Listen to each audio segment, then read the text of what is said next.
ओम अज्ञानं तिमिरन्धस्य ज्ञानाञ्जनशलाकया चक्षुन्मीलितं तस्मै श्रीगुरुवे नमः।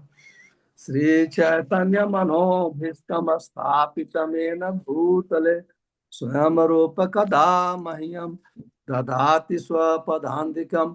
वन्देऽहं श्रीगुरो श्रीयुतपदकमलं श्रीगुरून् वैष्णवांस्य श्रीरूपं सागजातं सहगण रघुनाथान्वितं तं सजीवं साद्वैतं सावधूतं परिजन सहितं कृष्ण चैतन्य देवं श्रीराधा कृष्ण पादान सहगण ललिता श्री विशाखान्वितांस्य हे कृष्ण करुणा सिंधो दीनबंधो जगतपते गोपेश गोपिका कांत राधा कांत नमस्तुते तप्त कांचन गौरांगे राधे वृंदावनेश्वरी वृषभानुसुते देवी प्रणमामि हरिप्रिये वंशाकल्पतरुभ्यस्य कृपा सिन्धुभ्य एव च पतितानां पावनेभ्यो वैष्णवेभ्यो नमो नमः।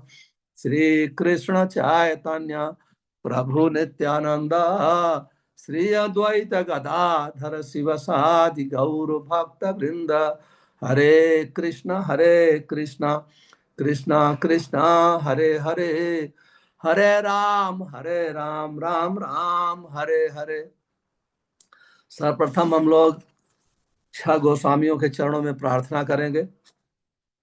नाना शास्त्र विचारणैक निपुणौ सद्धर्म संस्थापकौ लोकानां हितकारिणौ त्रिभुवन मन्यौ शरण्या करौ राधा कृष्ण पदारविंद भजनानंदेन मत्तालिकौ वंदे रूप सनातनौ रघुजुगौ श्री जीव गोपालकौ।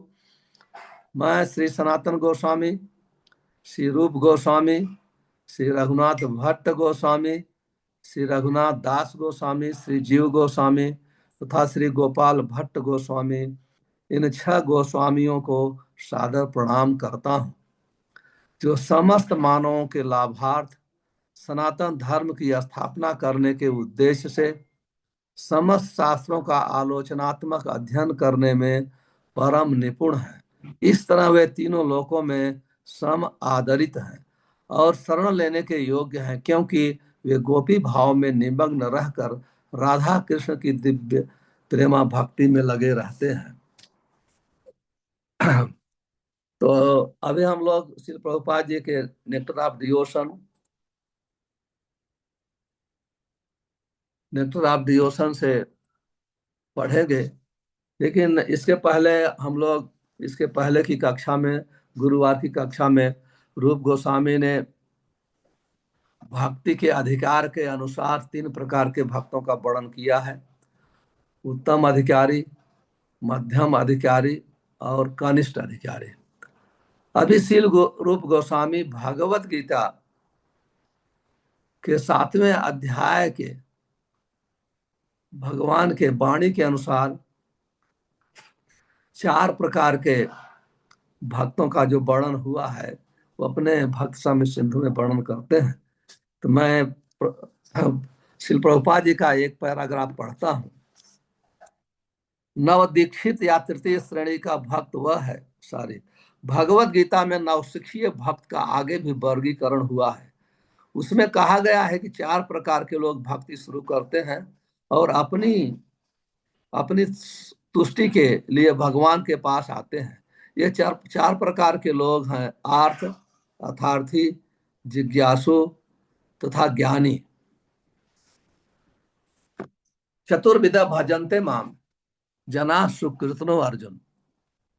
आर्थ, अर्थार्थी, जिज्ञासु, ज्ञानी च भरतर सब है।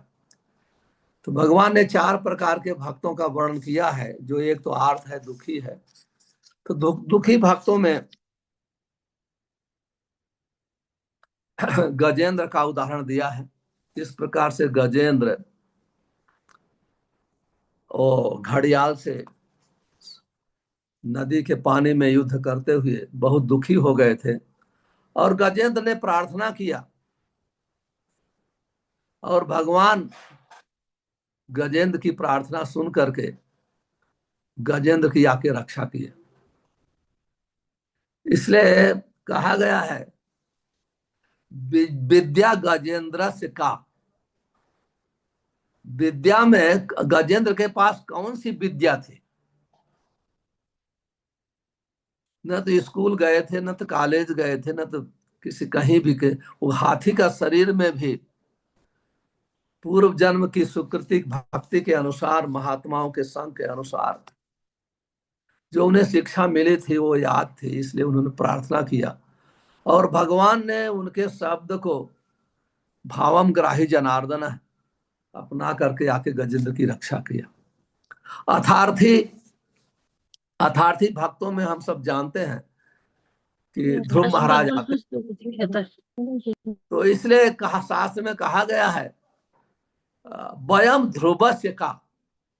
ध्रुव की क्या उम्र थी? वो तो 5 साल के बच्चे थे। और हम ध्रुव महाराज महाराज की कथा बहुत अच्छे से हम जानते हैं, इसलिए हम उसका वर्णन नहीं करूंगा। लेकिन ध्रुव महाराज ने अपनी भौतिक इच्छा को पूरा करने के लिए जंगल के फल खा करके, पत्तियों को सूखी पत्तियों को सूख करके, पानी पी करके, यहाँ तक कि हवा पी करके, हवा पीना बंद किया, भगवान बस का बचे दर्शन बहुत मैसेज और के। भगवान का दर्शन प्राप्त कर लिए। और दर्शन करने के बाद वो शुद्ध भक्त हो गए। और फिर वो पश्चाताप करते हैं, कहते हैं स्थानाभिलाषी तपसो कृतो हम त्वम प्राप्तवान सुर मुनि दुर्लभम स्वामी कृतार्थो बरहम न आछे। हे भगवान कांची बिचिन्वन अब दिव्य रत्नम स्वामी कृतार्थो बरहम न आछे। हे भगवान मैं कांच के टुकड़े के लिए आया था, लेकिन आपका दर्शन तो बड़े बड़े ऋषियों और मुनियों के लिए भी, देवताओं के लिए मुश्किल है। देखिए मुझे ने आपने कृपा करके मुझे दर्शन दिया। मैं कांच के टुकड़े के लिए आया था, मुझे डायमंड मिल गया, इसलिए मुझे आपका कोई वर नहीं चाहिए। तो वो भी शुद्ध भक्त बन गए। फिर जिज्ञासु में आता है, उदाहरण आता है नैमिषारण्य के ऋषिगण, वो स्वर्ग जाने के लिए हजारों साल से यज्ञ कर रहे थे। और यज्ञ के अग्नि की गर्मी से, पसीने से, धुएं से उनके शरीर काली हो गई थी। लेकिन जैसे सूत गोस्वामी का श्रवण किया उन्होंने, और श्रवण करके उन्होंने भगवान के नाम गुण लीला के प्रति रुचि उत्पन्न, ये भागवत संग इसको कहते हैं। जैसे है भक्तों का संग होता है, तो हम संग से नाम में रुचि, भगवान के गुण लीला और रूप में रुचि हो जाती है। इसलिए सब ऋषि कहते हैं वयम तू न वृत्तिक्याम उत्तम श्लोक विक्रमे श्रवंताम रस ज्ञानम स्वादु स्वादु पदे पदे।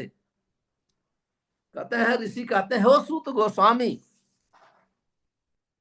हम लोग तृप्त नहीं हो रहे हैं, संतुष्ट नहीं हो रहे हैं भगवान की नाम की महिमा, उनके रूप को, उनको गुणों को, उनकी लीला को श्रवण करने के पश्चात भी आप बोलते जाइए। तो कहने का अर्थ है वो जिज्ञासु थे लेकिन शुद्ध भक्त बन गए। और फिर आता है ज्ञानी, चौथा ज्ञानी। प्रभुपाद जी ने बहुत विस्तार से वर्णन किया है नेक्टर ऑफ द ओशन में, भक्त स्वामी सिंधु में, लेकिन मैं उदाहरण दे रहा हूं संक्षेप में। तो ज्ञानी में आते हैं चतुर कुमार। चतुर कुमार ज्ञानी थे, सुखदेव गोस्वामी ज्ञानी थे। तो चतुर कुमार जैसे भगवान के चरणों के तुलसी की गंध को नाक से उनके प्रविष्ट, उनके हृदय में प्रविष्ट हुई, तो उनके हृदय में पहली बार एक अनोखा परिवर्तन आया।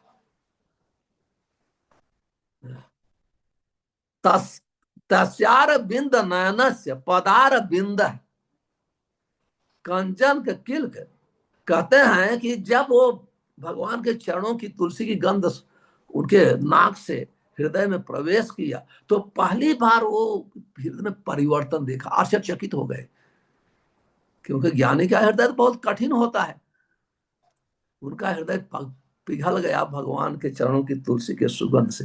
तो वो लोग भी ज्ञानी थे, तो ज्ञानी थे लेकिन भक्त बन गए भगवान के, क्योंकि हर व्यक्ति महत्व कृपा बिना कौन कर में भक्ति न है। भगवान के शुद्ध भक्तों की कृपा के बगैर कोई भक्ति शुद्ध भक्ति में प्रवेश नहीं कर सकता है। जैसे चतुर कुमारों को मिला, इवन गजेंद्र को उनके पूर्व जन्म में भक्त कृपा मिली थी। फिर हम देखते हैं कि ध्रुव महाराज को मिला, सौनक ऋषि को मिला, सब जिज्ञासु सूत गोस्वामी कृपा, और डायरेक्ट भगवान के चरणों की सुगंध श्रवण करके सब भक्त बन गए। तो प्रभुपाद जी कहते हैं ज्ञानी का स्तर, इसलिए भगवद गीता में कहते हैं कि जो 4 प्रकार के भक्त हैं उसमें ज्ञानी सर्वश्रेष्ठ है। तेसाम ज्ञानी नित्युक्ता एक भक्ति विशिष्यते प्रियो ही ज्ञानो इत्यर्थ अहम सच में मम प्रिय। कहते हैं ये चारों में ज्ञानी सर्वश्रेष्ठ है, क्योंकि वो 2 प्रकार के लोग हैं। वो तो पूरा ग्रॉस स्थूल रूप से भौतिकता के लिए भगवान, जैसे जो दुखी है धन चाहता है, जिज्ञासु है वो भी भौतिक ही स्तर माना जाता है। लेकिन ज्ञानी जो है उसे पता है कि मैं शरीर नहीं हूं, मैं आत्मा हूं। जब तक कोई ज्ञान के स्तर पर नहीं आता है उसकी भक्ति प्रारंभ नहीं होती है। श्रील प्रभुपाद जी बहुत सुंदर वर्णन करते हैं, मैं इसको पढ़ना चाहता हूं, कृपया ध्यान पूर्वक सुनिए। ज्ञानी के पद तक उठे बिना कोई भी व्यक्ति भगवान की पूजा करने के सिद्धांत पर दृढ़ नहीं रह सकता।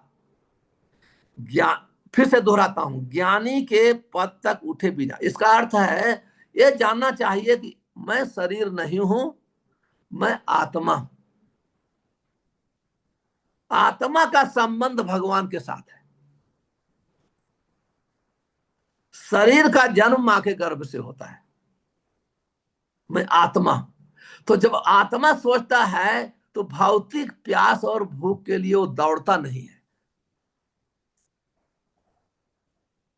फिर कहता अल्प बुद्धि या जिनकी बुद्धि माया के वशीभूत होने से चली चली गई है, प्रकृति के गुणों के प्रभाव में आकर विभिन्न देवताओं के प्रति आसक्त होते हैं। ज्ञानी तो वह होता है जिसने यह भली भांति हृदयंगम कर लिया है कि वह आत्मा है, केवल शरीर नहीं है, क्योंकि उसे अनुभूति होती है कि वह आत्मा है और कृष्ण परमात्मा है। अतएव वह जानता है कि उसका घनिष्ठ संबंध कृष्ण से होना चाहिए, न कि इस शरीर से। तो बहुत इंपॉर्टेंट है, इससे ज्ञानी का बहुत महत्व होता है। तो इसलिए भगवान कहते हैं ज्ञानी जो है सर्वश्रेष्ठ है, वो मुझे बहुत प्रिय है, मैं उसको प्रिय हूं। और ज्ञानी कैसे होता है, कहते हैं कि ज्ञानी उदारा सर्व एवैते ज्ञानी त्वात्मयु में मतम, वो बहुत उदार चरित्र का होता है। वो उदार होता है बहुत, और उसका हृदय पवित्र बहुत होता है। इसलिए कहते हैं इसिता सही युक्तात्मा, वो उसको 100% ज्ञानी को पता है कि हमारा उद्देश्य जो है भगवत प्रेम प्राप्त करना है। और ये भावना कब आती है, बहु नाम जन्मना मध्य ज्ञानवानम माम प्रपद्यते। ये भावना बहुत जन्मों के बाद ज्ञानी को ये भावना आती है। तो इसलिए कहते हैं ज्ञानी भौतिक वस्तुओं के लिए प्यासा भूखा नहीं है, इसलिए वो मुझे प्रिय है। इसलिए जो भौतिक वस्तु के लिए भगवान की भक्ति करता है वो भगवान को प्रिय नहीं हो सकता। भगवान जैसे ध्रुव महाराज, वो ज्ञान हुआ तो वो रो रहे हैं, पश्चाताप कर रहे हैं, तो इसलिए ज्ञानी उन्हें बहुत प्रिय है। और प्रभुपाद जी कोट करते हैं अपने पुस्तक में भक्त साम्य सिंधु में, ब्रह्म भूत प्रसन्न आत्मा न सोचति न कांक्षति, सम सर्वेषु भूतेषु मद भक्ति लभते परा। ये मूल श्लोक प्रभुपाद जी बहुत बार कोट करते हैं अपने लेक्चर में। कहते हैं कि ये ब्रह्म भूत अवस्था भी जो है वो भक्ति की प्रथम अवस्था है। तो जो भक्ति कर रहा है वो ब्रह्मांड प्लेटफॉर्म पे आ गया है, कहने का ये अर्थ है। जो 16 माला जप करता है, 4 नियम पालन करता है, जो वो 4 नियम पालन कर रहा है, वो क्योंकि ये अवस्था ब्रह्मभूत की अवस्था से ही भक्ति प्रारंभ होती है। चाहे वो साधन भक्ति हो, चाहे भाव भक्ति हो, कोई भी भक्ति हो, ये ब्रह्मभूत अवस्था से प्रारंभ होती है। तो इसलिए जब हम भक्ति करने लगते हैं, हर भक्तों का अनुभव है, प्रैक्टिकल में वर्णन कर रहा हूं अभी। हमको कई भक्त, मैं भी अनुभव किया हूं, आप सभी लोग अनुभव किए होंगे, जब भक्त अच्छे से भक्ति साधन भजन करता है तो वो उसके अपने बिजनेस में, नौकरी में, भौतिक कार्यों में उसकी मन नहीं होता है। वो हमेशा सोचता है कि वहां पर हम कब छुट्टी मिले, मैं मंदिर में भक्तों का संग करूं, श्रवण करने का मौसम अवसर मिले। ये सिम्टम है, ये सिम्टम है। वो भले नहीं वो सोच रहा है कि मैं ब्रह्मांड प्लेटफॉर्म पर हूं। जो आत्मा का स्वभाव है भक्ति के प्रति लालच उत्पन्न करना, तो वो उसको काम अच्छा नहीं लगता है, नौकरी अच्छी नहीं लगती, लेकिन वो ड्यूटी कर्तव्य से बधा हुआ है। और अंत में भक्तों के संग में जो सीखता है निर्बंध कृष्ण संबंध है, तो हम अपने हर चीज को भगवान से की सेवा में लगाना चाहिए। तो युक्त वैराग्य सीखता है, इसलिए वो खुश होता है कि हमारी नौकरी भी भक्ति हो गई, हमारे पत्नी पति की सेवा भी भक्ति हो गई, हर, क्योंकि वो युक्त वैरागी होता है। हालांकि वो हमको अभी कई भक्त, अभी हमको एक भक्त मिले थे, बता रहे थे कि अभी हमारी नौकरी में मन नहीं लग रहा है। मैं बोला आपके बच्चे छोटे हैं तो आप ड्यूटी बाउंड हो, आपको बच्चे को भी भक्त बनाना है, तो इसलिए वो ये सब करते हैं। अभी जो किसी को, अभी रूप गोस्वामी भक्ति की हाईएस्ट स्टेज का वर्णन कर दिए पहले, उत्तम अधिकारी, मध्यम अधिकारी, कनिष्ठ, ये हमारे माइंड में होना चाहिए थोड़ा।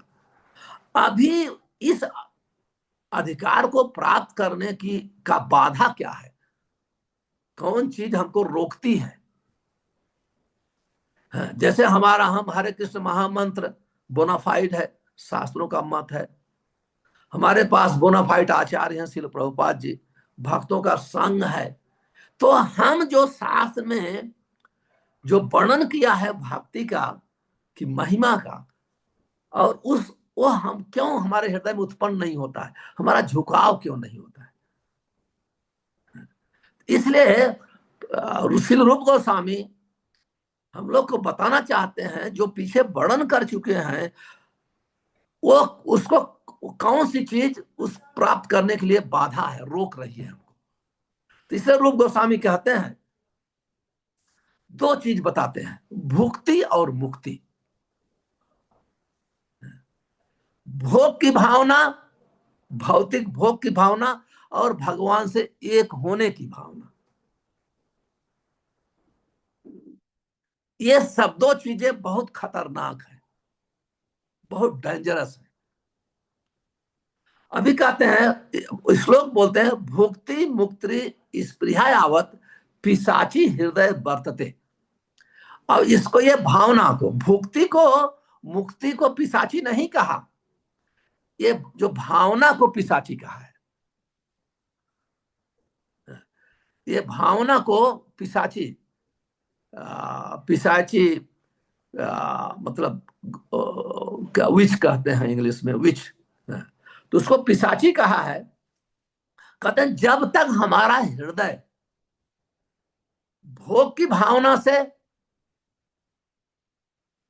और मुक्ति की भावना से ग्रसित है, ढका हुआ है, तो कहते हैं तावत भक्ति सुखद यात्रा कथम उपदयो, क्योंकि भक्ति तो हमेशा सुखकारी है, सुसुखम कर तुम अव्ययम, अविनाशी है, हमेशा सुख पूर्वक संपन्न की जाती है। तो कहते हैं ये जो भक्ति है तावत तब तक, मतलब जब तक हमारे हृदय में संसार को भोगने की भावना है, संसार में नाम की भावना और बहुत बड़े बड़े पोस्ट प्राप्त करने की भावना, उसमें उस पोस्ट से आनंद लेने की भावना, ये है वर्णन है भक्त स्वामी। कुटी नाटी जीव हिंसा लाभ पूजा प्रतिष्ठा ये च उपशाखा। तो कहते हैं जैसे हम भोग की भाव अपना पोस्ट बनाने के लिए हम पॉलिटिक्स करते हैं, कुटी नाटी जीव हिंसा, और हम दूसरे को परेशान करते हैं, हुक एंड कुक किसी को डाउन करके अपना पोस्ट पोजीशन बना के रखते हैं। लाभ, भौतिक लाभ जो है,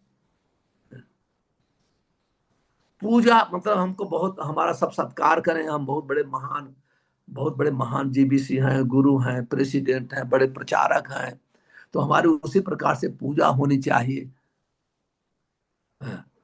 तो ये वैष्णवता नहीं है। वैष्णव कभी अपने पोजीशन को मेंटेन नहीं करता है। वैष्णव हमेशा सबका अपने को सबका सेवक मानता है। तो कहीं उसका बहुत सत्कार हो गया, कहीं नहीं भी हुआ, सत्कार होता है तो भी भगवान को ही क्रेडिट देता है, उनको ही श्रेय समझता है, भगवान के कारण हुआ। और अपमान होता है तो सोचता मेरा अपमान तो हुआ नहीं, मैं इसके इतना योग्य नहीं था, हमको थोड़ा भी कर दिए हैं इसलिए। तो मैं एक प्रैक्टिकल उदाहरण दे रहा हूं। एक गुजराती महाविष्णु महाराज थे, आप लोग भारत में देखे होंगे। हाँ, तो वो यूके में रहते थे, तो नैरोबी आते आया करते थे। तो वो बहुत संस्कृत के विद्वान थे और संस्कृत में शायद पीएचडी भी किए थे, और काफी उम्र थी तो उनको बहुत अनुभव था, उम्र के अनुसार बहुत अनुभव था, भौतिक जगत का भी आध्यात्मिक का भी। तो हमसे कहा करते थे, कहते थे कि उमापति प्रभु, मैं जब कहीं जाता हूँ, नीति की बात बहुत किया करते थे, नीति की। तो कहते थे मैं कहीं जाता हूँ, सोच प्लान करता हूँ जाने का, मैं सोचता हूँ कि वहां मुझे कोई जानता नहीं है, मेरा कोई डिसाइपल नहीं है, मेरा कोई, अगर वहां मेरी 5% भी कोई स्वागत करेगा तो ये बहुत अच्छी बात है। तो पहले से अपने माइंड को मैं सिखा देता हूँ, ये टीचिंग कर देता हूँ। ये माइंड लेकर के जब मैं जाता हूं, अगर वहां मुझे कोई 7%, 10% भी मेरा वेलकम करता है तो मैं बहुत खुश हो जाता हूँ। क्योंकि मैं तो सोचा था कोई हमको, लेकिन हाँ कहते हैं कि हम लोग क्या करते हैं, 101% मेरा वेलकम होना चाहिए। एयरपोर्ट पे उतरे कम से कम 100-200 भक्त होना चाहिए स्वागत करने के लिए। तो कहने का अर्थ है हमारा बहुत ऐसे एक्सपेक्टेशन होता है, तो थोड़ा सा कुछ भी हुआ तो हम डिस्टर्ब हो जाते हैं। तो इसको ये आता है भक्ति की भावना में। हम भक्त हैं लेकिन हम भोग करना चाहते हैं, भोग करना चाहते हैं। कृष्णदास कविराज गोस्वामी कहते हैं पूरी शेर कीट हैते मुझसे लघिष्ठ, जगाई मधाई हैते मुझसे पापिष्ट। कृष्णदास गोस्वामी इतने एग्जल्टेड पर्सनालिटी, चैतन्य चरितमृतम के आथर, रचयिता, और चैतन्य चरितमृतम सर्वोपरि ग्रंथ है। वो कहते हैं मैं नाबदाने के कीड़े के समान हूं और मैं जगाई और मधाई से भी पापी हूं। हालांकि वो नहीं है, देखिए ये वो ऊपर से नहीं, एक्सटर्नल एक स्पीच नहीं है, बाहर से नहीं बोल रहे हैं, वो हृदय में ऐसे वैष्णव फील करते हैं, इसलिए वो अपने व्यवहार से सबको आकर्षित करते हैं, सबको आकर्षित करते हैं। तो कहते हैं ये जो, और दूसरा क्या है, ये भूख मुक्ति की भावना, ये तो मुक्ति की भावना तो भक्त के लिए तो नरक जाना स्वीकार करेंगे लेकिन मुक्ति तो कभी नहीं चाहेंगे, वो नरक जाना भी स्वीकार करेंगे, कभी भी उनको नहीं चाहिए। स्वर्ग, मोक्ष, कृष्ण भक्त, नरक करी माने। भगवान का भक्त जो है स्वर्ग का सुख और नरक मोक्ष, भगवान से एक होने का सुख जो है नरक के समान मानता है, कभी नहीं जानता है, कभी नहीं चाहता है। तो अगर ऐसी भक्ति की भावना है ऐसा, इसलिए वो भक्त जो है कभी भी अपने को मेंटेन नहीं करना चाहता है। अभी श्रील प्रभुपाद जी रूप गोस्वामी का बहुत सुंदर श्लोक का ट्रांसलेशन करते हैं, तो पहले मैं अनुवाद पढ़ूंगा फिर श्लोक पढ़ूंगा, क्योंकि ऐसा नहीं चाहते हैं इसलिए कहते हैं, अतएव यदि किसी व्यक्ति में भौतिक या आध्यात्मिक दृष्टि से अधिक महत्वपूर्ण बनकर अपनी इंद्रियों को तुष्ट करने की आकांक्षा रहती है, तो वह भक्ति का असली मधुर स्वाद नहीं ले पाता है। आप समझ, जो भक्ति का मेन स्वाद है वो नहीं ले पाता है। इसलिए श्री रूप गोस्वामी इन भुक्ति तथा मुक्ति की इच्छा को पाए जाने की तुलना पिशाचनी से किया है। ये इसीलिए किया है, दूसरा कारण नहीं है। हालांकि मुक्ति कभी पिशाचनी नहीं हो सकती, भुक्ति भी पिशाचनी नहीं हो सकती, लेकिन क्यों किया है? क्योंकि जो मधुर स्वादिष्ट है भक्ति का, वो मुक्ति और भुक्ति उसको आने नहीं देती है, रोक देती है, उसको रोक देती है। इसलिए कहते हैं, बहुत सुंदर श्लोक है, कहते तत्रापि च विशेषण गतिम अण्वीम इच्छत भक्ति हित मानस प्राण प्रेमणा तान कुरुते जनान। कहते हैं कि ये कहते हैं गतिम अण्वीम, जो कहते हैं भक्त लोग ऐसे हैं वो कभी मुक्ति का ये सब चीज का प्रयास नहीं करते, कभी भी प्रयास नहीं करते हैं मुक्ति का। कहते हैं वो केवल भक्ति करते हैं। और कैसे करते हैं भक्ति? अपनी इंद्रियों से करते हैं, भगवान का दर्शन करके करते हैं,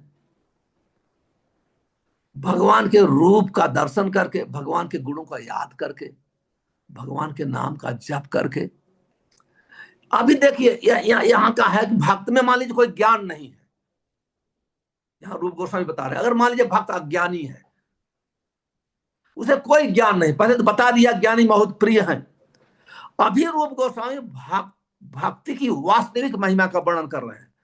भगवान ने तो कहा ज्ञानी बहुत मुझे बहुत प्रिय है, और मैं ज्ञानी का भी बहुत प्रिय हूं, भक्त ज्ञानी भक्त का। लेकिन अभी रूप गोस्वामी भक्त की चरम महिमा का वर्णन करते हैं, कहते हैं कि तत्रापि, फिर भी जो हमारा भक्त है जिसे कोई ज्ञान नहीं है, लेकिन वो भगवान के रूप का दर्शन करता है, भगवान का मंदिर में जाकर के विग्रह, क्योंकि वो तो इतना महान भक्त नहीं हुआ कि हर स्थावर देखे, जंगम देखे, ना देखे तारी मूर्ति, जो भी चीज देखता है वो सब आपका दर्शन करता है। इतना महान तो भक्त नहीं हुआ है। जो प्रारंभ का कनिष्ठ अधिकारी की बात कर रहा हूं, कहते हैं वो मंदिर में जाता है, शिव विग्रह का मेरा दर्शन करता है, शिव विग्रह की आरती का दर्शन करता है, और शिव विग्रह की सेवा में प्राण अपनी इंद्रियों को लगाता है, अपने इंद्रियों को लगाता है। और वो मंदिर में जो भागवत कथा होती है, भगवत कथा होती है, उसको सुनता है, क्योंकि जब सुनेगा तभी लीला का स्मरण करता है। मान लो भक्त पढ़ा लिखा नहीं, अज्ञानी है, यहाँ इसका अर्थ है वो भागवतम पढ़ नहीं सकता है, प्रभुपाद जी का तात्पर्य पढ़ नहीं सकता है। लेकिन जो मंदिर में वो भगवान लीला को कैसे कोई ध्यान करेगा? जब लीला को सुनेगा, वो लीला का श्रवण करता है। तो श्रवण करने से क्या होता है? कहते हैं भक्ति हित मन प्राणान, हमारे ऐसे भक्त को भक्ति इतनी महान है, उसके मन को, इंद्रियों को, सबको हर लेती है। भक्ति इतनी प्रिय भक्ति है, इतनी भक्ति इतनी आकर्षक है कि हमारा जो कनिष्ठ अधिकारी है उसके मन को, इंद्रियों को, सबको बस में कर लेता है हमारी भक्ति। और जब भगवान के इंद्रियां जो हैं भक्ति बस में कर लेती है, कहने को भौतिक सुख उसको नहीं चाहिए, ना तो भगवान से एक होना चाहता है, लेकिन क्या है तत्रा भी विशेष, जो विशेष मुक्ति है सात्विक सालों के सारूप साष्टी साम्य, ये मुक्ति उसको ऑटोमेटिक मिल जाती है ना चाहते हुए भी। कहने का अर्थ है भक्त को नहीं चाहिए, लेकिन वो आगे मैं वर्णन करूंगा बिलमंगल ठाकुर का उदाहरण दे करके, लेकिन वो भक्त को मिल जाती। अभी अपनी इस बात को सिद्ध करने के लिए श्रील रूप गोस्वामी श्रीमद् भागवतम के तीसरे स्कंध कैंटो 3 चैप्टर 25 टेक्स्ट नंबर 36 का श्लोक कोट करते हैं, सेम चीज का।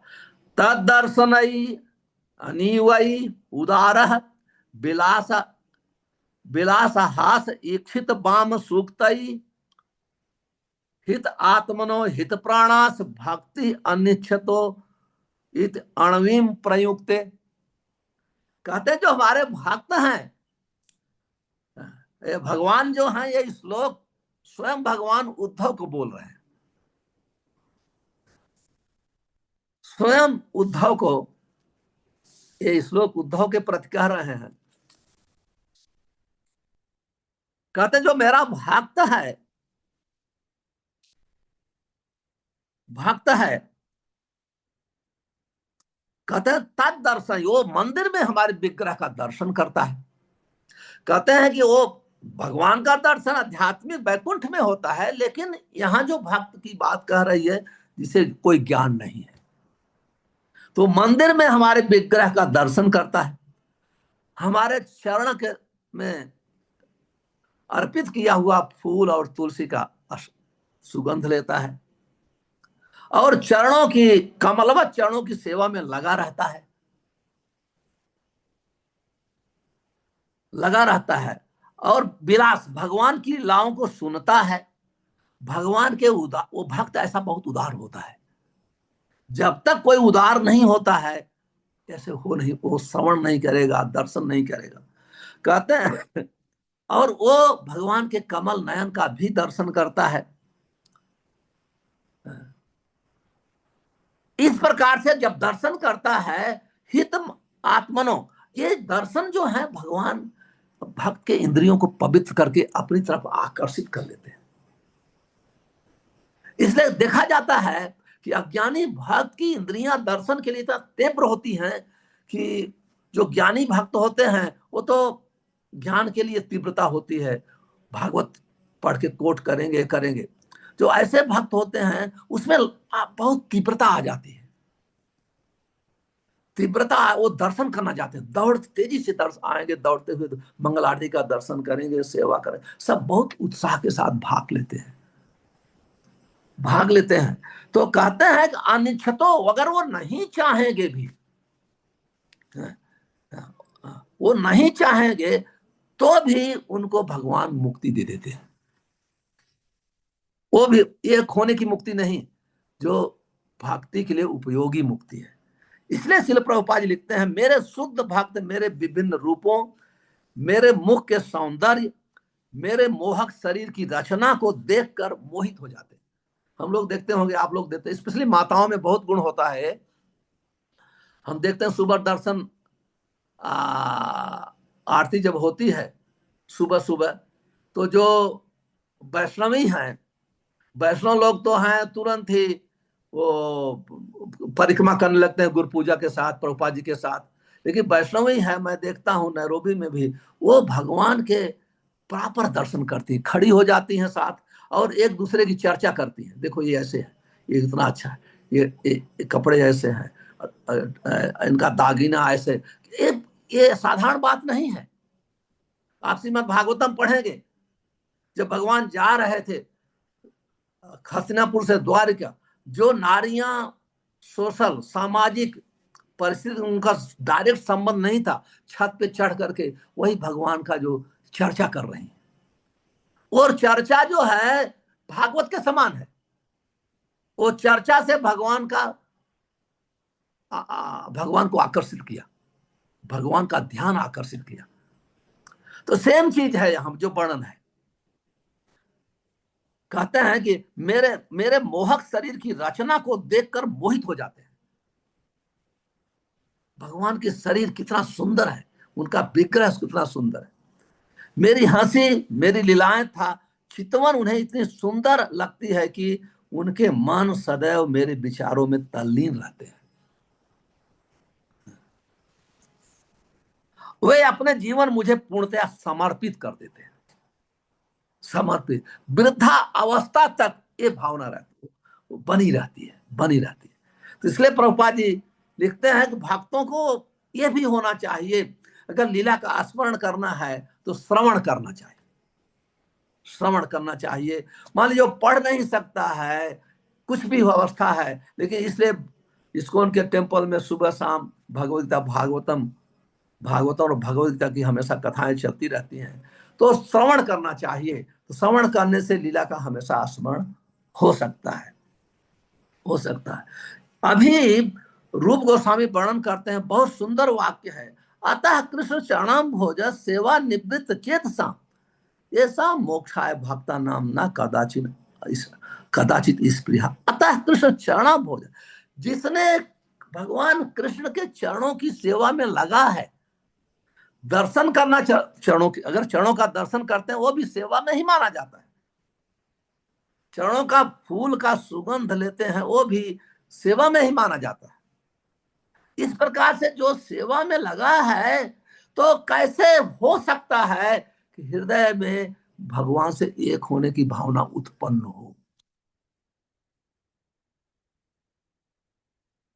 ये भावना कभी भी उत्पन्न नहीं हो सकती है। कहने का ये, न कदाचिन स्पृहा भवेत, ये केवल हम प्रारंभिक अवस्था में हम भगवान से भोग की ऐश्वर्य, भौतिक ऐश्वर्य का सुख चाहते हैं। लेकिन भगवान इतने दयालु हैं, कृष्ण बोले आमी भजे मांगे विजय सुख। भगवान चेतन चेता में कृष्णदास कविराज गोस्वामी लिखते हैं, कृष्ण बोले आमी भजे मांगे विषय सुख।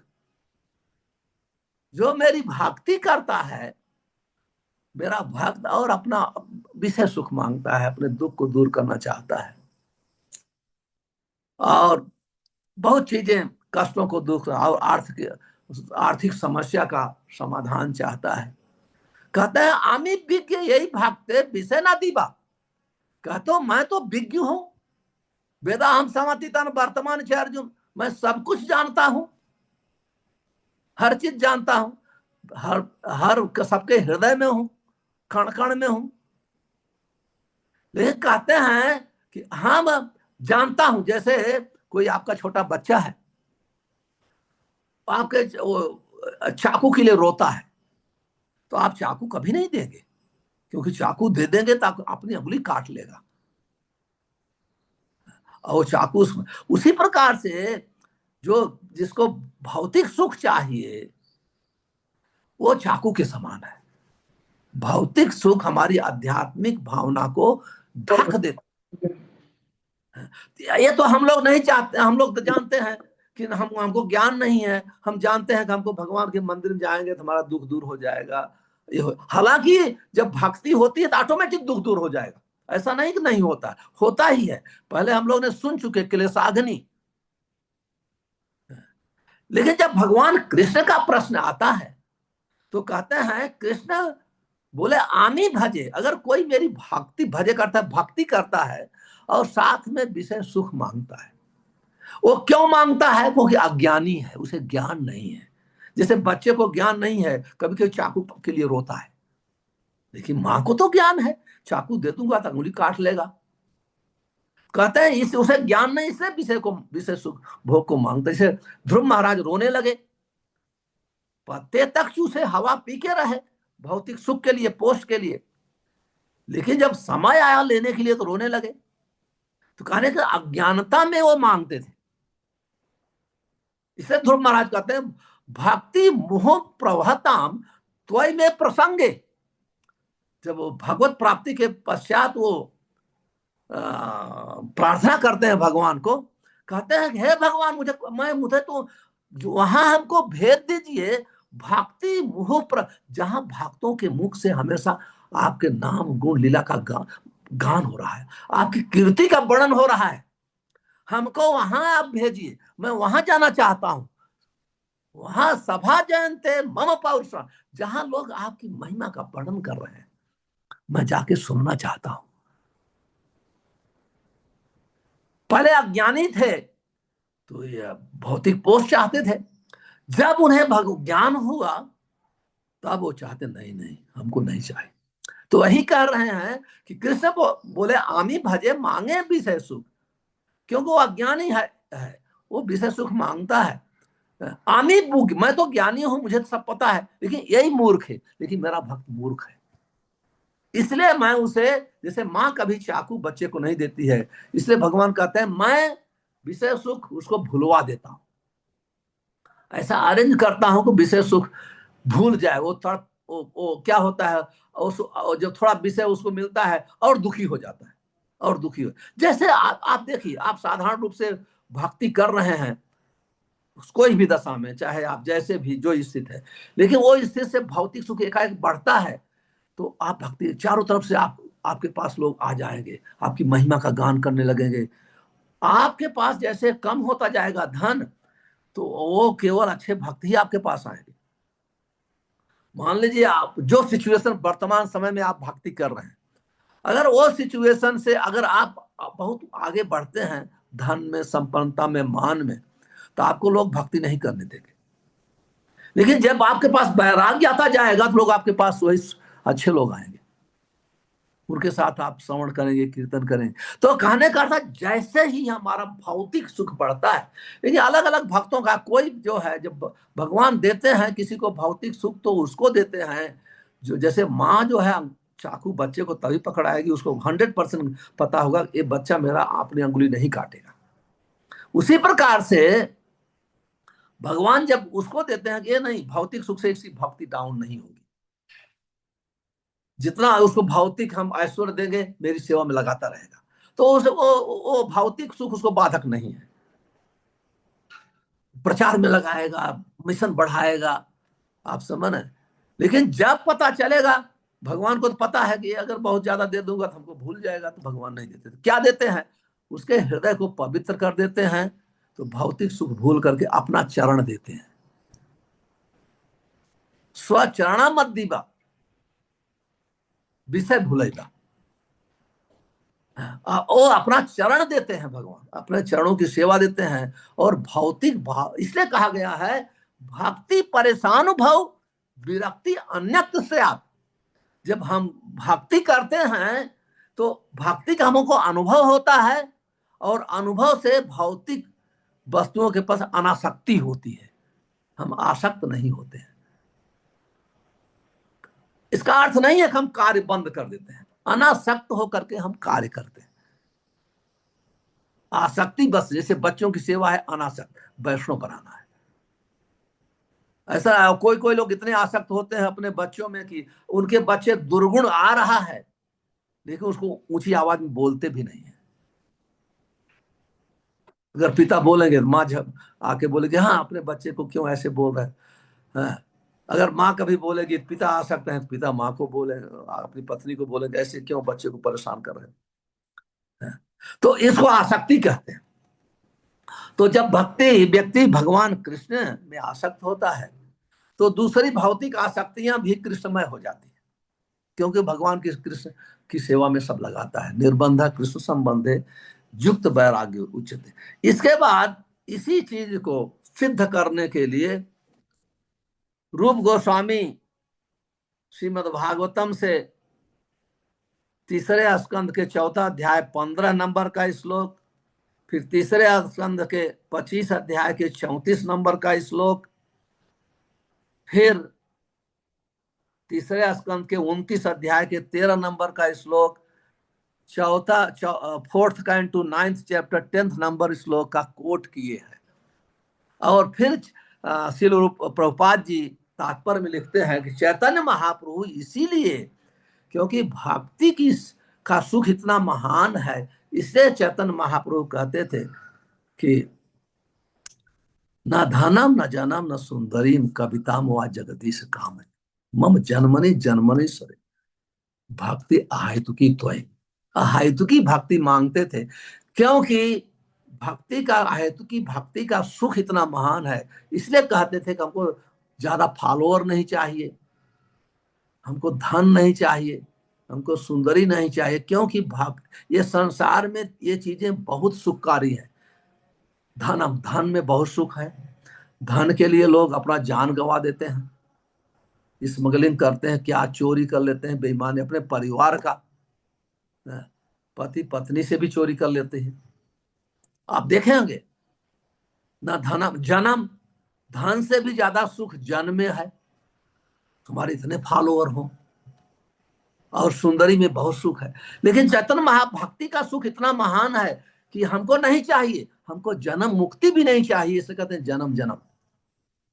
और एक दूसरा, क्योंकि अभी तीनों 4 श्लोक का मैं वर्णन करूंगा 2 घंटे निकलेगा, तो मैं आप लोग पढ़ लेना। लेकिन अभी एक हम बिलमंगल ठाकुर श्लोक कोट करके समाप्त करता हूं। प्रभुपाद जी लिखते हैं, बिलमंगल ठाकुर के श्लोक का रूप गोस्वामी ने नहीं लिखा, लेकिन प्रभुपाद जी इसको अपने नेत्राब्धियोशन में लिखते हैं। इसका अनुवाद प्रभुपाद जी कहते हैं, हे प्रभु, बिलमंगल ठाकुर प्रार्थना करते हैं, हे प्रभु, यदि मैं आपकी भक्ति में लगा रहा तो मुझे आपकी उपस्थिति का बड़ी आसानी से सर्वत्र आभास हो सकता है। और जहां तक मुक्ति की बात है, मेरे विचार से तो मुक्ति तो दोनों हाथ जोड़कर मेरी सेवा करने के लिए मेरे दरवाजे पर प्रतीक्षा करती रहेगी। अतएव शुद्ध भक्तों के लिए मुक्ति था आध्यात्मिक उत्थान अधिक महत्व नहीं रखता है। श्लोक इस प्रकार से है, भक्ति त्वयि स्थिरतया भगवान यदि सात दैवेन न फलति दिव्य किशोर मूर्ति मुक्ति स्वयं मुक्तांजलि अस्मात् सेवते अस्मात् धर्मार्थ काम गतय समय प्रतीक्षा।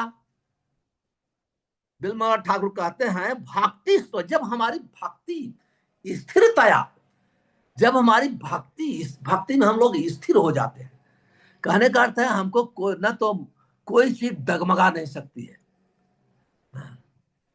और कैसी भक्ति, दैवेन न फलत दिव्य किशोर मूर्ति, दिव्य किशोर मूर्ति, क्योंकि बिलमंगल ठाकुर ब्रज बाबा के लाला के भक्त थे। किशोर मूर्ति नंद बाबा के लाला के भक्त, श्याम सुंदर के भक्त। कहते हैं दिव्य किशोर मूर्ति, श्याम सुंदर की जब मूर्ति, उनका विग्रह हमारे हृदय में हमेशा मैं ध्यान करता हूं, हमेशा हमेशा समाधि में रहता हूं, तो क्या होता है, मुक्ति स्वयं, कहते हैं मुक्ति स्वयं ही हाथ जोड़ करके भक्तों के दरवाजे पे खड़ी रहती है और प्रतीक्षा करती है। वो सेवते शब्द यूज हुआ है, सेवते, किसकी प्रतीक्षा करते, भक्तों की सेवा के लिए। मुक्ति स्वयं खड़ी होकर के भक्तों की सेवा के लिए प्रतीक्षा करती है। इसलिए भक्तों को कोई चिंता करने की आवश्यकता नहीं, कोई ही प्रकार की। जब मुक्ति की भक्त लोग नहीं चिंता करते हैं तो भुक्ति का कहां प्रश्न ही होता है। इसी के साथ मैं आज की कक्षा का समापन करता हूं। और 3-4 श्लोक है तो आप लोग पढ़ सकते हैं, कि उसकी व्याख्या में बहुत टाइम लगेगा। जो अगला लेक्चर होगा दूसरे अध्याय 4 से होगा। यदि आप लोग के पास कोई प्रश्न है अमृता के लिए, if they have any question please ask. I think हाँ, हर्षिका, यस, अमिता और हर्षिका राधे। और किसी का अगर प्रश्न हो तो प्लीज आप अपना रेज हैंड फीचर प्रेस कर सकते हो, तो फिर हम लोग को दिख सकता है किसके पास प्रश्न है। Okay, Harshika, you can please go ahead and unmute yourself. Thank you माता जी। हरे कृष्णा गुरु महाराज, थैंक यू, बहुत अच्छा था। मेरा प्रश्न है ये युक्त वैराग्य के ऊपर और भौतिक आसक्ति नहीं होने के ऊपर। तो हम भागवतम में कितने उदाहरण देखते हैं, जैसे ध्रुव महाराज और कर्दम मुनि और जड़ भरत के जो या भरत महाराज के जो परिवार से दूर जाके या भौतिक जगत से दूर जाके किसी वन में जाके फिर भक्ति करते थे। और हम ये भी सुनते हैं कि भक्ति संग में होती है, भक्तों के संग में ही होती है भक्ति। तो हम ये कैसे समझें दोनों चीज को? वो अलग युग था, हम्म। वो अलग युग था। करदम वो ध्यान के द्वारा, अष्टांग योग के द्वारा ही भक्ति करते। ध्रुव महाराज अष्टांग योग के द्वारा ही भक्ति किए। लेकिन इस कलयुग में श्रवणम कीर्तनम के द्वारा नवधा भक्ति का युग है, स्पेशली श्रवणम कीर्तनम का युग है। वो भी भक्ति करते थे, भगवान का रूप का ध्यान करते थे, क्योंकि वो युग था ऐसा कि अष्टांग योग का अभ्यास करके वो हमेशा भगवान के ध्यान में रहते थे। ध्यानावस्थित तद गतेन मनुषा पश्यन्ति यम योगिन। योगी थे, वो हमेशा भगवान के रूप का ध्यान करते थे, गुणों का ध्यान हमेशा आविष्ट रहते। हम लोग तो जैसे माला पकड़ेंगे उसी समय हमारा मन अधिक भागने लगता है। तो उनकी अवस्था हमारी अवस्था में जमीन आसमान का अंतर है। आप देखेंगे, हर व्यक्ति का अनुभव होगा, इवन लोग प्रश्न करते हैं, मन अपना कंट्रोल नहीं आता है, क्योंकि ये कलयुग का मन है। इसलिए हम जब करते हैं तो जब हमारा जो है मन के अनुसार हमको फल नहीं देता है। आप समझ रही हैं ना? जो हरिनाम कीर्तन है वो मन के अनुसार हमको फल नहीं देता है, क्यों? उसका जिह्वा पे उच्चारण मात्र से नाम का फल मिल जाता है, नाम का फिर वो मिल जाता है, हृदय पवित्र प्रारंभ हो जाता है धीरे धीरे। लेकिन वो लोग का हृदय भौतिक में इतना आसक्त ना। करदम ऋषि की भगवान की प्लान थी, उनके हृदय में गृहस्थ बनने की इच्छा प्रकट इसलिए हुई, भगवान का पुत्र बनना चाहते थे। बहुत ऐसे चीजें हैं, अलग अलग पॉइंट है। तो ध्रुव महाराज की तुलना हम करदम ऋषि से नहीं कर सकते हैं। और ये सब उदाहरण है हम सबके लोग। भरत महाराज जो वो भी योग का अभ्यास किए, पर हमेशा ये उदाहरण है कि एनी टाइम किसी का मन भटक सकता है, इसलिए अपने मन पर विश्वास नहीं करना चाहिए। ये हमको शिक्षा मिलती है। एनी टाइम भरत महाराज के चरित्र से कोई भी हो, एनी टाइम वो सावधान नहीं रहेगा तो कभी कभी हम हॉस्पिटल बनाना, लोगों को दुख तो इसमें काम में लग जाते हैं। आप समझ रही हैं ना? क्योंकि मन इतना हमारा दुश्मन है, तुरंत ही खींच लेता है। इसलिए भक्तों की संगत आवश्यक है इस कलयुग के जीव के लिए। दूसरे युग में इतना प्रॉब्लम नहीं था ये सब, क्योंकि उस समय तो इतना कोई गरीबी नहीं थी, न तो हॉस्पिटलें थी, न तो बड़े बड़े यूनिवर्सिटी कॉलेज थे। इतना भौतिक शिक्षा किसी को दी नहीं जाती थी। गुरुकुल में तो आध्यात्मिक शिक्षा देते थे।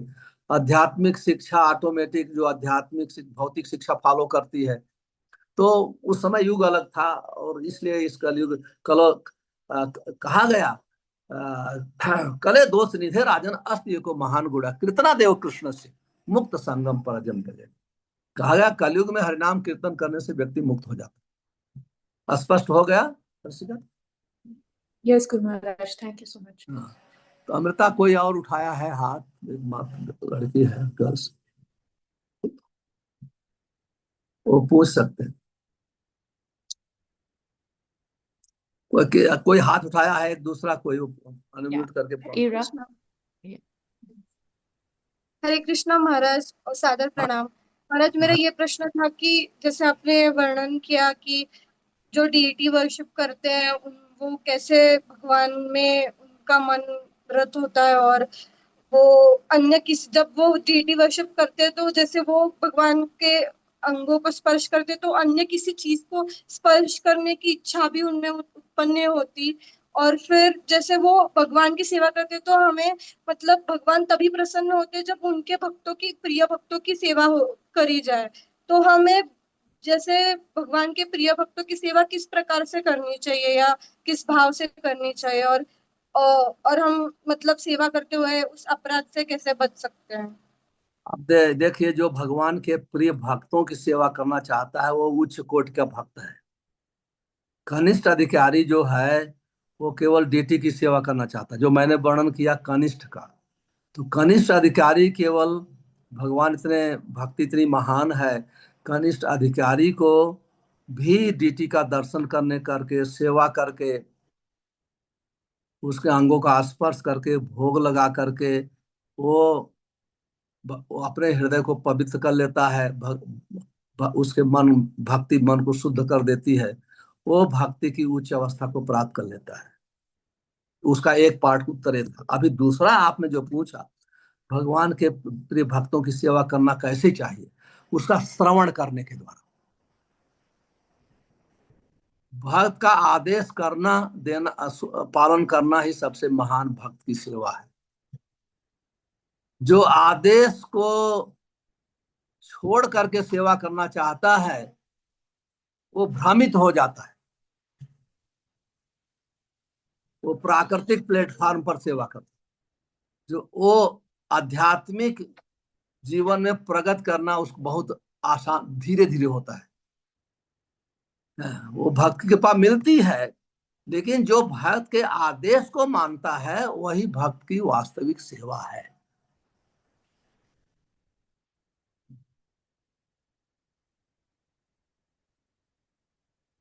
क्योंकि हम साधक हैं, इतना कोई आपको सिद्ध भक्त नहीं मिलेंगे। उनका दर्शन करने से आपका मन कृष्ण में लग जाएगा, ऐसा भक्त नहीं मिलेंगे। प्रीचिंग करके आपको साधन भक्ति में लगाएंगे, तब आपका मन लगेगा। पहले जो सिद्ध भक्तों का वर्णन होता है महाभागवत का, भागवत का दर्शन मात्र से जीव का मन कृष्ण में लगता है, नाम में लगता है। तो आज ऐसे भक्त मिलना बहुत मुश्किल है। मध्यम श्रेणी के भक्त मिलेंगे, मध्यम अधिकारी, जिनकी शिक्षा ही हमारे जीवन को पवित्र करेगी, हमको भक्ति में लगाएगी। तो हमारा प्रथम कर्तव्य है कि भक्त की शिक्षा के अनुसार साधु शास्त्र गुरु वाक्य चित्तते करिए। साधु का वाक्य जो शास्त्र के अनुसार होता है, बहुत सुंदर बना। जो शास्त्र के अनुसार साधु शिक्षा नहीं देता है तो असाधु है, वो साधु नहीं है। वो केवल लोगों को आकर्षित करने के लिए बोलता है। शास्त्र के अनुसार साधु शिक्षा देता है, और जो जीव जो है मायाबद्ध जीव उस शिक्षा को अपनाते हैं तो माया के चंगुल से धीरे धीरे छूटते हैं। ये स्पष्ट हो गया? Clear? Thank you Maharaj, thank you. और किसी का कोई प्रश्न है? अगर कोई प्रश्न नहीं है तो 6:30 बज गया है, तो हम लोग समाप्त करें। मुस्कान, यस मुस्कान, गो अहेड। आप पूछ सकते हैं। हरे कृष्ण। हरे कृष्ण। रिसेंटली मुझे हिज होलीनेस तमाल कृष्ण महाराज का एक कोट देखा, जिसमें महाराज कह रहे थे कि अगर कोई 2 बजे उठ के साधना करता है, मंगल आरती के पहले अपने 16 माला कंप्लीट करता है, तो इस जन्म में निश्चित ही भगवत धाम जाएगा। तो क्या हमें ऐसी कठिन साधना का प्रयास करना चाहिए?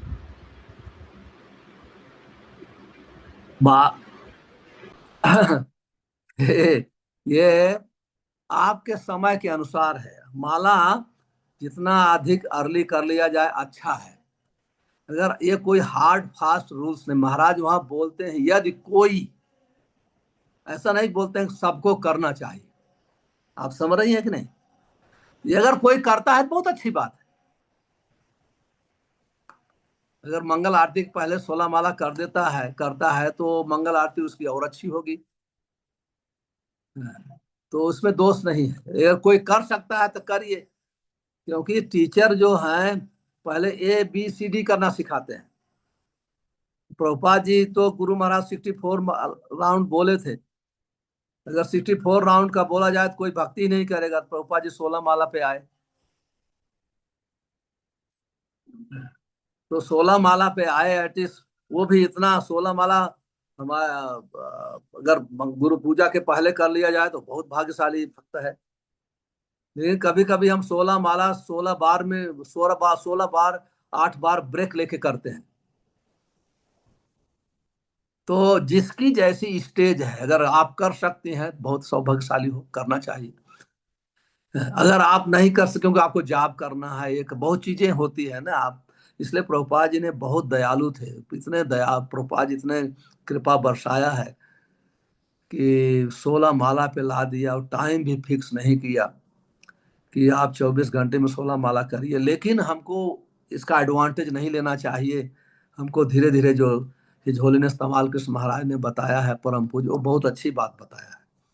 अगर कोई करता है तो निश्चित है, उनकी बाणी परवान भगवान के परम भक्त हैं थे तमाल कृष्ण महाराज।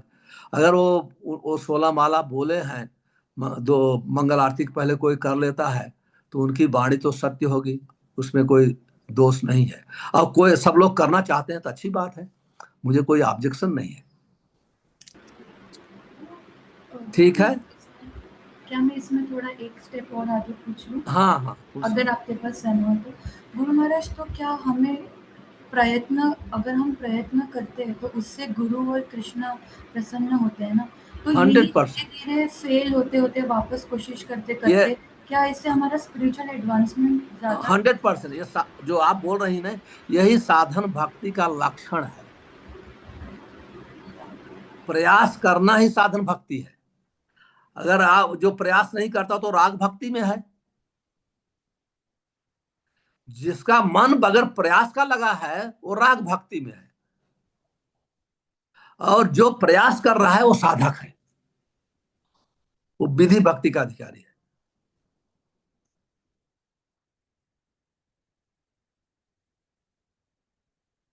तो हमेशा हमको प्रयास करना चाहिए। अधिक माला करने के लिए, सुबह उठने के लिए, भक्ति के अंगों को सावधानी से करने का प्रयास करना चाहिए।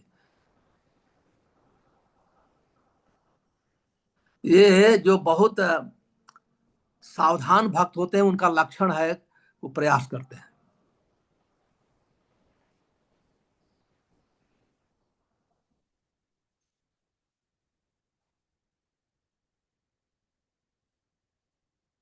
Yes, Guru स्पष्ट हो? You okay? Maharaj. Yes, Guru Maharaj.